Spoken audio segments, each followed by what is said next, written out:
ಮೂರನೇವರು ಯಾವಾಗ ಪ್ರವೇಶ ಮಾಡ್ತಾರೆ ಅಂತಂದರೆ ಹುಡುಗ ಆಗಲಿ ಒಂದು ಹುಡುಗಿ ಆಗಲಿ ಯಾಕೆ ಅವರಿಗೆ ಮತ್ತೊಂದು ಸಂಗಾತಿ ಬೇಕು ಅಂತ ಅನಿಸುತ್ತೆ ಅಂತಂದರೆ ನೋಡಿ ನನ್ನ ಹತ್ರ ಒಂದು ಜೀವ ಇದೆ, ಅದು ನನಗೆ ಆಶ್ರಯ ಆಗಿದೆ ಅಂತಂದರೆ ಅವರಿಗೋಸ್ಕರ ನಾವು ಕೆಲವೊಂದು ಆಸೆಗಳನ್ನು ತ್ಯಾಗ ಮಾಡೋದ್ರಲ್ಲಿ ತಪ್ಪೇನಿಲ್ಲ.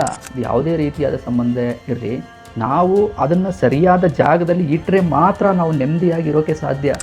ಮದುವೆ ಬಗ್ಗೆ ಒಂದು ವಿಡಿಯೋ ಮಾಡಿದೆ, ಅದರಲ್ಲಿ ಹೆಚ್ಚಾಗಿ ಕಮೆಂಟ್ಸ್ಗಳು ಅನೈತಿಕ ಸಂಬಂಧಗಳ ಬಗ್ಗೆ ಬಂದಿದ್ವು.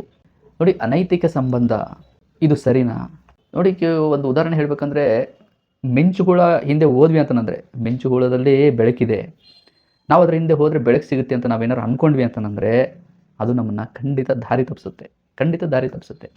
ಹಾಗೆ ನೋಡಿ, ನಮ್ಮ ಮನಸ್ಸಲ್ಲಿ ಹಲವಾರು ಯೋಚನೆಗಳು ಬರ್ಬೋದು, ಹಲವಾರು ಆಸೆಗಳು ಬರ್ಬೋದು. ಅವುಗಳು ನಮಗೆ ತುಂಬ ಚೆಂದ ಕಾಣಿಸ್ಬೋದು. ನಾನು ಅವ್ರ ಜೊತೆ ಮಾತಾಡಿದರೆ ಚೆನ್ನಾಗಿರ್ತೀನಿ, ಇವ್ರ ಜೊತೆ ಮಾತಾಡಿದರೆ ಚೆನ್ನಾಗಿರ್ತೀನಿ, ಅವ್ರ ಜೊತೆ ಇರಬೇಕು, ಇವ್ರ ಜೊತೆ ಇರಬೇಕು, ಹೀಗೆ ಮನಸ್ಸಲ್ಲಿ 108 ಆಸೆಗಳು ಸುಂದರವಾಗಿ ನಮ್ಮಲ್ಲಿ ಹುಟ್ಟಬಹುದು. ಆದರೆ ನೋಡಿ, ವಾಸ್ತವದಲ್ಲಿ ಕೆಲವೊಂದು ನಮ್ಮನ್ನು ತುಂಬ ದಾರಿ ತಪ್ಪಿಸ್ತವೆ, ತುಂಬಾ ದಾರಿ ತಪ್ಪಿಸ್ತವೆ. ಹಾಗಾಗಿ ಮನಸ್ಸಲ್ಲಿ ಏನೆಲ್ಲ ಆಸೆಗಳು ಹುಡ್ತಾವೋ ಈ ಒಂದು ಸಂಬಂಧದ ವಿಷಯದಲ್ಲಿ ಸ್ವಲ್ಪ ಯೋಚನೆ ಮಾಡಬೇಕು. ನಾನು ಅದನ್ನು ಮಾಡಬೇಕಾ ಬೇಡವಾ ಅಂತ. ಯಾಕೆ ಅನೈತಿಕವಾದ ಸಂಬಂಧಗಳು ಹೆಚ್ಚಾಗ್ತಾ ಇದ್ದಾವೆ ಅಂತಂದರೆ ನೋಡಿ, ಮದುವೆ ಅನ್ನೋದಿದೆ, ಅದೊಂದು ಒಳ್ಳೆಯ ಸಂಬಂಧ ಅಲ್ವಾ? ಗಂಡ ಹೆಂಡತಿ ಸಂಬಂಧ ಅನ್ನೋದು ಅದೊಂದು ಒಳ್ಳೆಯ ಸಂಬಂಧ. ಅದನ್ನು ಎಷ್ಟೋ ಜನರಿಗೆ ಗೊತ್ತಿಲ್ಲ ಅದನ್ನು ಹೇಗೆ ಇಟ್ಕೋಬೇಕು ಅಂತ. ನೋಡಿ, ಹುಡುಗ ಆಗಲಿ ಒಂದು ಹುಡುಗಿ ಆಗಲಿ ಯಾಕೆ ಅವರಿಗೆ ಮತ್ತೊಂದು ಸಂಗಾತಿ ಬೇಕು ಅಂತ ಅನಿಸುತ್ತೆ ಅಂತಂದರೆ ತನ್ನ ಸಂಗಾತಿಯಲ್ಲಿ ಏನಾರು ಒಂದು ಕೊರತೆ ಇದ್ದಾಗ ನೋಡಿ, ಗಂಡ ಹೆಂಡತಿ ಅಂತಂದರೆ ಏನು ಮುಚ್ಚು ಮರಿ ಇರಬಾರ್ದು. ಇಬ್ಬರ ಮಧ್ಯೆ ಎಷ್ಟೇ ಬ್ಯುಸಿ ಇರಲಿ, ಎಷ್ಟೇ ಕೆಲಸಗಳಿರಲಿ, ಸ್ವಲ್ಪ ಹೊತ್ತು ಇಬ್ಬರು ಕೂತ್ಕೊಂಡು ಮಾತಾಡಬೇಕು, ತಮಾಷೆ ಮಾಡಬೇಕು, ಭಾವನೆಗಳನ್ನು ಹಂಚ್ಕೋಬೇಕು. ಏನು ಅಂತಂದರೆ, ನೀನು ಇಲ್ಲ ಅಂದರೆ ನಾನು ಬದುಕೋದಿಲ್ಲ ಅನ್ನೋ ಒಂದು ರೀತಿಯಲ್ಲಿ ಕ್ಲೋಸ್ ರಿಲೇಷನ್ಶಿಪ್ ಇರಬೇಕು. ಇವತ್ತು ಏನಾಗ್ಬಿಟ್ಟಿದೆ ಅಂತಂದರೆ, ಇದು ಹೆಚ್ಚಿನ ಜನರಲ್ಲಿ ಇವಾಗ ಇಲ್ಲವೇ ಇಲ್ಲ. ಹೇಳಬೇಕು ಅಂದರೆ ಈ ಮದುವೆ ಅನ್ನೋ ಒಂದು ಕಾನ್ಸೆಪ್ಟ್ ಇದೆಯಲ್ಲ, ಇದನ್ನು ತುಂಬ ರಾಂಗಾಗಿ ಅರ್ಥ ಮಾಡ್ಕೊಂಡಿದ್ದಾರೆ. ಎಷ್ಟೋ ಜನ ಏನಂತ ಅರ್ಥ ಮಾಡ್ಕೊಂಡಿದ್ದಾರೆ ಅಂದರೆ, ಮದುವೆ ಅಂದರೆ ಒಂದು ಬಂಧನ. ಹೆಣ್ಮಕ್ಳು ಏನು ಅನ್ಕೊತಾ ಇದ್ದಾರೆ ಅಂತಂದರೆ, ಮನೆ ಕೆಲಸನೇ ಮಾಡ್ತಾ ಇರಬೇಕು, ಯಾವಾಗಲೂ 4 ಗೋಡೆ ಮಧ್ಯೆ ಇರಬೇಕು, ಇದು ಒಂದು ಬಂಧನ ಅಂತ ಹೇಳಿ ಭಾವಿಸ್ತಾರೆ. ಮತ್ತು ಗಂಡ್ಮಕ್ಳು ಕೂಡ ಇಲ್ಲ, ಅದೊಂದು ದೊಡ್ಡ ಕಮಿಟ್ಮೆಂಟು ಅಂತ ಹೇಳಿ. ನೋಡಿ, ನಾನು ನಿಮಗೆ ಸೂಕ್ಷ್ಮವಾದ ಒಂದು ವಿಷಯ ಹೇಳ್ತೀನಿ. ನಾವೇನಿದ್ದೀವಲ್ವಾ, ನಮಗೆ ಯಾವುದಾದ್ರೂ ಒಂದು ಬಂಧನ ಬೇಕೇ ಬೇಕು. ಮನುಷ್ಯ ಯಾವುದಾದ್ರೂ ಒಂದು ಬಂಧನದಲ್ಲಿ ಇರಲೇಬೇಕು. ಆವಾಗ ಮಾತ್ರ ಅವನು ಸರಿಯಾದ ದಾರಿಯಲ್ಲಿ ಇರೋಕ್ಕೆ ಸಾಧ್ಯ, ತನ್ನನ್ನು ತಾನು ಕಂಟ್ರೋಲ್ ಮಾಡಿಕೊಂಡು.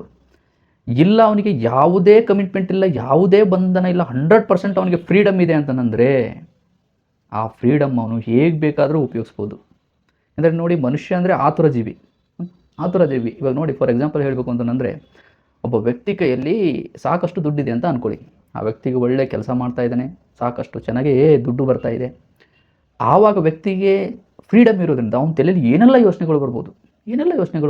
ಇಲ್ಲ, ನಾನು ಅಲ್ಲಿ ಹೋಗಿ ನಾನು ಗೇಮ್ ಮಾಡಬೇಕು, ಮತ್ತು ನಾನು ಅದನ್ನು ಮಾಡಬೇಕು, ಇದನ್ನು ಮಾಡಬೇಕು ಅಂದರೆ ನೈತಿಕವಲ್ಲದ ಎಷ್ಟೋ ಯೋಚನೆಗಳು ಅವನಿಗೆ ಬರ್ಬೋದು.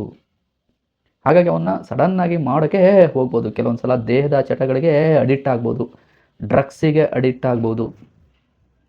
ಇವು ಯಾವ ಆಗಬಾರ್ದು ಅಂತಂದರೆ ಒಂದು ಬಂಧನದಲ್ಲಿರಬೇಕು. ನೋಡಿ, ಮದುವೆ ಅನ್ನೋದು ಏನಿದೆಯಲ್ವಾ, ವ್ಯಕ್ತಿಯನ್ನು ಎಷ್ಟೋ ದುಶ್ಚಟಗಳಿಂದ, ಎಷ್ಟೋ ಒಂದು ಕೆಟ್ಟ ಕೆಲಸಗಳಿಂದ ದೂರ ಇಡುತ್ತೆ.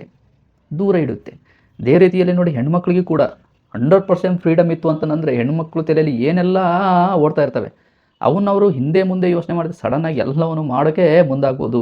ಇದು ಯಾವುದೇ ರೀತಿಯಾದ ಸಂಬಂಧ ಇರಲಿ, ನಾವು ಅದನ್ನು ಸರಿಯಾದ ಜಾಗದಲ್ಲಿ ಇಟ್ಟರೆ ಮಾತ್ರ ನಾವು ನೆಮ್ಮದಿಯಾಗಿರೋಕ್ಕೆ ಸಾಧ್ಯ. ಏಕೆಂದರೆ ನಮ್ಮಲ್ಲಿ ಒಂದು ಅಂತರಾತ್ಮ ಅನ್ನೋದಿರುತ್ತೆ.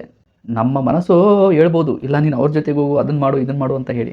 ಬಟ್ ನಮ್ಮ ಅಂತರಾತ್ಮಕ್ಕೆ ಒಂದು ನೈತಿಕತೆ ಅನ್ನೋದು ಬೇಕು, ಒಂದು ಸರಿಯಾದ ದಾರಿ ಅನ್ನೋದು ಬೇಕು ಅದಕ್ಕೆ. ಇಲ್ಲ, ನಾನು ಆತ್ಮಸಾಕ್ಷಿ ವಿರುದ್ಧ ನಾವು ಅವುಗಳನ್ನು ಇಟ್ಕೊತೀವಿ, ಅವುಗಳನ್ನು ಬೆಳೆಸ್ತೀವಿ ಅಂತಂದರೆ ಖಂಡಿತವಾಗಿಯೂ ನಾವಲ್ಲಿ ದುಃಖವನ್ನು ಅನುಭವಿಸ್ತೀವಿ. ಏನು ಇರೋದಂದ್ರೆ 4 ದಿವಸ ಜೀವನ ಅಷ್ಟೇ, ಏನಕ್ಕೆ ಕದ್ದು ಮುಚ್ಚಿ ಬದುಕಬೇಕು? ಇವಾಗ ನೋಡಿ, ಅನೈತಿಕ ಸಂಬಂಧ ಅನ್ನೋದು ತಪ್ಪು ಅಂತ ಪ್ರತಿಯೊಬ್ಬರಿಗೂ ಗೊತ್ತು. ಹಾಗಾಗಿನೇ ಇವತ್ತು ಎಷ್ಟೋ ಜನ ಒಂದು 4 ಗೋಡೆ ಮಧ್ಯೆ ಅಷ್ಟೇ ಇಟ್ಕೊಂಡಿರ್ತಾರೆ. ಇದನ್ನು ಧೈರ್ಯವಾಗಿ ಸಮಾಜದ ಮುಂದೆ ಈ ಒಂದು ಸಂಬಂಧವನ್ನು ಇಟ್ಕೊಂಡಿರೋದಿಲ್ಲ. ಇದನ್ನೇನನ್ನು ಕದ್ದು ಮುಚ್ಚಿ ಇವನ್ನೆಲ್ಲ ಮಾಡ್ತಾ ಇರ್ತಾರೆ. ಯಾಕೆ ಅಂತಂದರೆ ಗೊತ್ತು ಅವರಿಗೆ ಇದು ತಪ್ಪು ಅಂತ ಹೇಳಿ. ನೋಡಿ, ಯಾರೋ ಒಂದು ಜೊತೆ ಕದ್ದು ಮುಚ್ಚಿ ಇರೋದು ಬೆಟ್ರಾ ಅಥವಾ ನೋಡಿ, ಒಂದು ಸಮಾಜದಲ್ಲಿ ಎಲ್ಲರೂ ಮುಂದೇನು ರಾಜಾರೋಷವಾಗಿ ಬದುಕೋದು ಬೆಸ್ಟ್. ಯಾವುದು ಉತ್ತಮ ಆಯ್ಕೆ? ಸ್ವಲ್ಪ ನೀವೇ ಯೋಚನೆ ಮಾಡಿ ಸ್ನೇಹಿತರೆ. ನೋಡಿ, ಅನೈತಿಕ ಸಂಬಂಧ ಅನ್ನೋದು ಯಾರಿಗೂ ನೆಮ್ಮದಿ ಕೊಡೋದಿಲ್ಲ. ಇವಾಗ ಮನೇಲಿ ಗಂಡ ಹೆಂಡತಿ ಇದ್ರು ಅಂತಂದರೆ ಅವ್ರಿಗೂ ನೆಮ್ಮದಿ ಇಲ್ಲ. ಇನ್ನೊಬ್ಬರ ಜೊತೆಗೆ ಏನು ಸಂಬಂಧ ಇರುತ್ತಲ್ಲೋ ಅಲ್ಲಿ ಕೂಡ ಅವ್ರಿಗೂ ಕೂಡ ನೆಮ್ಮದಿ ಇರೋದಿಲ್ಲ. ನೋಡಿ, ಇದಕ್ಕೆ ಒಂದು ಒಳ್ಳೆಯ ಉಪಾಯ ಏನು ಅಂತಂದರೆ, ಹೊರಗಡೆ ಇರೋರು ಅವ್ರು ಬೇರೆ ಯಾರಿಗೋ ಹೆಚ್ಚಾಗೆ ಖರ್ಚು ಮಾಡೋ ಬದಲು, ಅವ್ರ ಮೇಲೆ ಪ್ರೀತಿ ತೋರಿಸೋ ಬದಲು ಫಸ್ಟು ಮನೆಯವ್ರ ಮೇಲೆ ತೋರಿಸಿ, ಅವ್ರಿಗೂ ಮನೆಯವ್ರಿಗೆ ಖರ್ಚು ಮಾಡಿ, ಮನೆಯವ್ರ ಜೊತೆ ಹೆಚ್ಚಾಗಿ ಟೈಮ್ ಸ್ಪೆಂಡ್ ಮಾಡಿ, ಅವ್ರಿಗೆ ಹೆಚ್ಚಾಗಿ ನಿಮ್ಮ ಪ್ರೀತಿಯನ್ನು ಕೊಡಿ. ಇದರಿಂದ ಏನಾಗುತ್ತೆ ಅಂದರೆ ಒಳ್ಳೆಯ ಒಂದು ಸಂಬಂಧಗಳು ತುಂಬ ಸ್ಟ್ರಾಂಗ್ ಆಗ್ತವೆ.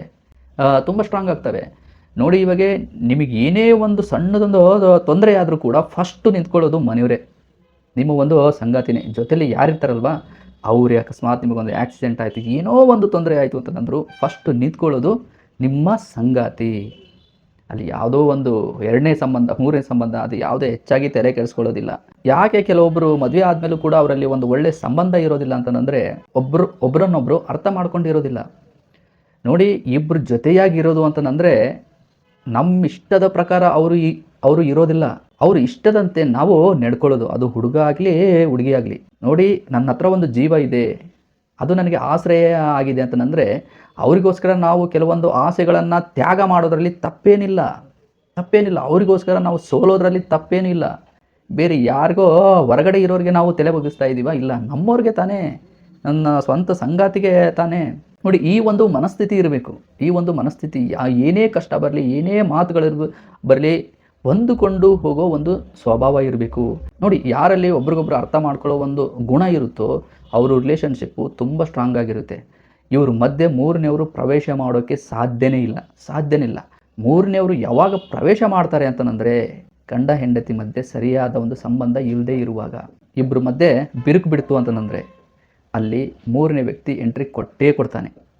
ಈ ಒಂದು ಅವಕಾಶನ ಯಾವುದೇ ಕಾರಣಕ್ಕೂ ಮಾಡಿಕೊಡ್ಬಾರ್ದು. ಹಾಗಾಗಿ ಸ್ನೇಹಿತರೆ, ನೋಡಿ, ಕೆಲವೊಂದು ಸಲ ಏನಾಗುತ್ತೆ ಅಂತಂದರೆ ಗಂಡನ ಒಂದು ಆಸೆಗಳು ಹೆಂಡತಿಗೆ ಹೊಂದಾಣಿಕೆ ಆಗ್ತಾ ಇರೋದಿಲ್ಲ, ಹೆಂಡತಿಯ ಒಂದು ಗುಣಗಳು ಗಂಡನಿಗೆ ಕೂಡ ಹೊಂದಾಣಿಕೆ ಇದು ಆಗ್ತಾ ಇರೋದಿಲ್ಲ. ಇದು ಏನಂದರೆ ವ್ಯಕ್ತಿಗಳ ತಪ್ಪಲ್ಲ, ಅವರ ಒಂದು ಸ್ವಭಾವನೆ ಹಾಗೆ ಇರುತ್ತೆ. ಆ ಒಂದು ಸ್ವಭಾವನೆ ಹಾಗಿರುತ್ತೆ. ಇದು ಏನಂದರೆ ಅರ್ಥ ಮಾಡ್ಕೊಂಡು ಹೋಗುವಂಥದ್ದು ಅಷ್ಟೇ. ಇಲ್ಲಿ ನಾವು ಅಹಂನ ನಾವಿಲ್ಲಿ ತೊಗೊಂಡು ಹೋಗ್ತೀವಿ ಅಂತಂದರೆ ಯಾವತ್ತಿಗೂ ಒಂದು ಜೊತೆಯಾಗಿ ಇರೋಕ್ಕೆ ಆಗೋದಿಲ್ಲ. ಹಾಗಾಗಿನೇ ಪ್ರೀತಿ ಇರಬೇಕು. ನೋಡಿ, ಪ್ರೀತಿ ಇತ್ತು ಅಂದರೆ ಅಲ್ಲಿ ನೀನು ನಾನು ಅನ್ನೋ ಒಂದು ಭೇದನೇ ಇರೋದಿಲ್ಲ. ಪ್ರೀತಿ ಅಂತಂದರೆ ಏನು? ಸ್ವಾರ್ಥದ ಪ್ರೀತಿ ಅಲ್ಲ. ಅಯ್ಯೋ ಇಲ್ಲ, ನೀನು ಅದನ್ನು ಅಷ್ಟೇ ಕೊಡಿಸಿದರೆ ನಿನಗೆ ನನ್ನ ಮೇಲೆ ಪ್ರೀತಿ ಇದೆ ಅಂತ ಭಾವಿಸ್ತೀನಿ, ಇಲ್ಲ ನಾನು ಹೇಳ್ದಂಗೆ ನೀನು ನಡ್ಕೊಂಡ್ರೆ ಮಾತ್ರನೇ ಪ್ರೀತಿ ಇದೆ ಅಂತ ಭಾವಿಸ್ತೀನಿ, ಈ ಥರ ಅಲ್ಲ. ಅಂದರೆ ಸ್ವಾರ್ಥವಿಲ್ಲದ ಒಂದು ಪ್ರೀತಿ. ಯಾವಾಗ ಗಂಡ ಹೆಂಡತಿ ಮಧ್ಯೆ ಒಂದು ಪ್ರೀತಿ ಅನ್ನೋದಿರುತ್ತೋ, ಪವಿತ್ರವಾದ ಪ್ರೀತಿ ಅನ್ನೋದಿರುತ್ತೋ, ಅಲ್ಲಿ ಇಬ್ಬರು ಕಳೆದೋಗೋದು ಅಂದರೆ ಏನು? ನೀನು ನಾನು, ನಂದು ನಿಂದು ಅನ್ನೋ ಒಂದು ಭೇದನೇ ಇರೋದಿಲ್ಲ. ಇವು ಇಲ್ಲ ಅಂತಂದರೆ ನೋಡಿ, ಅನುಮಾನ ಹುಟ್ಟೋದಿಲ್ಲ. ಮತ್ತು ಏನೇ ಒಂದು ಕಷ್ಟ ಬಂದರೂ, ಏನೇ ಒಂದು ಜಗಳಗಳು ಬಂದರೂ ಒಬ್ರನ್ನೊಬ್ಬರು ಯಾವತ್ತಿಗೂ ಬಿಟ್ಟುಕೊಡೋದಿಲ್ಲ. ಹಾಗಾಗಿ ಮುಖ್ಯವಾಗಿ ಪ್ರೀತಿ ಇರಬೇಕು ಸ್ನೇಹಿತರೆ, ಪ್ರೀತಿ ಇರಬೇಕು. ಕೊನೆಯದಾಗಿ ನಾನು ಹೇಳೋದೇನಂತಂದರೆ, ಅನೈತಿಕ ಸಂಬಂಧದಿಂದ ವ್ಯಕ್ತಿ ದೂರ ಇರಬೇಕು ಅಂತಂದರೆ ಒಂದು ಮನೆಯವ್ರದ್ದು ಭಯನಾದರೂ ಇರಬೇಕು ಅಲ್ವಾ? ಇಲ್ಲ, ಮನೇಲಿ ಏನಾದ್ರು ನಾನು ಈ ಥರ ಮಾಡ್ತಾ ಇದ್ದೀನಿ ಅಂತ ಗೊತ್ತಾದರೆ ಮನೆಯವರು ತುಂಬ ಬೇಜಾರಾಗ್ತಾರೆ. ಮನೆಯವರು ಭಯನಾದರೂ ಇರಬೇಕು. ಇಲ್ಲ ಅಂದರೆ ತನ್ನ ಸಂಗಾತಿ ಮೇಲೆ ಅತಿಯಾದ ಪ್ರೀತಿನಾದರೂ ಇರಬೇಕು. ನೋಡಿ, ಎಲ್ಲಿ ಪ್ರೀತಿ ಇರುತ್ತಲ್ವ ಆವಾಗ ಒಬ್ಬ ವ್ಯಕ್ತಿ ಇನ್ನೊಬ್ಬರನ್ನ ಯಾವತ್ತಿಗೂ ಮನಸ್ಸು ನೋಯಿಸೋದಿಲ್ಲ. ಇಲ್ಲ, ಇದು ಅವರಿಗೆ ಇಷ್ಟ ಆಗೋದಿಲ್ಲ, ಇದು ನನ್ನ ಒಂದು ಸಂಗಾತಿಗೆ ಇಷ್ಟ ಆಗೋದಿಲ್ಲ, ನಾನು ಇದನ್ನು ಮಾಡಬಾರ್ದು. ಹುಡುಗ ಆಯಿತು ಹುಡುಗಿ ಆಯಿತು, ಇಬ್ಬರು ಇದನ್ನು ಅರ್ಥ ಮಾಡ್ಕೋಬೇಕು ಅಲ್ವಾ? ಒಂದು ಮನಸ್ಸಾಕ್ಷಿ ಅನ್ನೋದಿರುತ್ತೆ. ಇಲ್ಲ, ನಾನು ಈ ಥರ ಮಾಡಿದರೆ ಅದು ನನ್ನ ಒಂದು ಮನಸ್ಸಾಕ್ಷಿಗೆ ಒಪ್ಪೋದಿಲ್ಲ, ನಾನು ಈ ಥರ ಮಾಡಬಾರ್ದು. ತನ್ನ ಮನಸ್ಸಾಕ್ಷಿಯ ಒಂದು ಭಯನಾದರೂ ಇರಬೇಕು. ಇಲ್ಲ, ನಾನು ಈ ಥರ ಮಾಡಿದೆ ಅಂದರೆ ಬರೀ ಅದರಿಂದ ನನಗೆ ದುಃಖ ಸಿಗುತ್ತೆ, ಏನು ಪ್ರಯೋಜನ ಇದೆ? ಏನು ಪ್ರಯೋಜನ ಇಲ್ಲ, ಸುಮ್ಮನೆ ನಾನು ಅದನ್ನೆಲ್ಲ ಯಾಕೆ ಮಾಡಬೇಕು? ಒಂದು ಆತ್ಮಾವಲೋಕನ ಅನ್ನೋದಿರುತ್ತೆ ನೋಡಿ. ಈ ಥರನಾದರೂ ವ್ಯಕ್ತಿ ಮಾಡ್ಕೋಬೇಕು.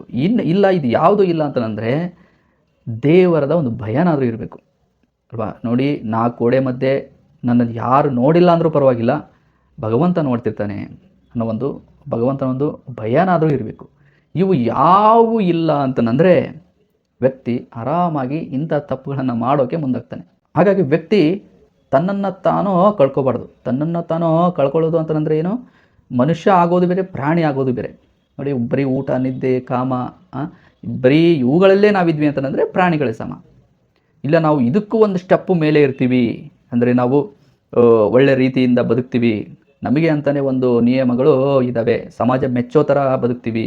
ಮತ್ತಿಲ್ಲ ನಾನೇನು ಅನೈತಿಕ ಸಂಬಂಧದಲ್ಲಿ ಇಡೋ ಒಂದು ಸಮಯನೇ ನಾನು ಬೇರೆದಕ್ಕೆ ನಾನು ಯೂಸ್ ಮಾಡ್ತೀನಿ, ನನ್ನ ಉದ್ಧಾರಕ್ಕೆ ನಾನು ಯೂಸ್ ಮಾಡ್ತೀನಿ.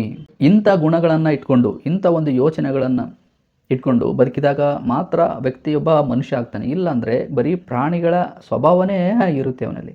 ಹಾಗಾಗಿ ಸ್ನೇಹಿತರೆ, ನಮ್ಮ ತಲೆಯಲ್ಲಿ ಏನೆಲ್ಲ ಯೋಚನೆಗಳು ಬಂದರೂ ಕೂಡ ಬಟ್ಟು ನೈತಿಕವಾಗಿ ನಾವು ಜೀವನವನ್ನು ಮಾಡಬೇಕಾಗುತ್ತೆ. ಯಾಕಂದರೆ ನಮ್ಮ ಆತ್ಮ ಸಾಕ್ಷಿ ಅನ್ನೋದಿರುತ್ತೆ, ಅದಕ್ಕೆ ಯಾವತ್ತಿಗೂ ಒಳ್ಳೆಯದೇ ಬೇಕು.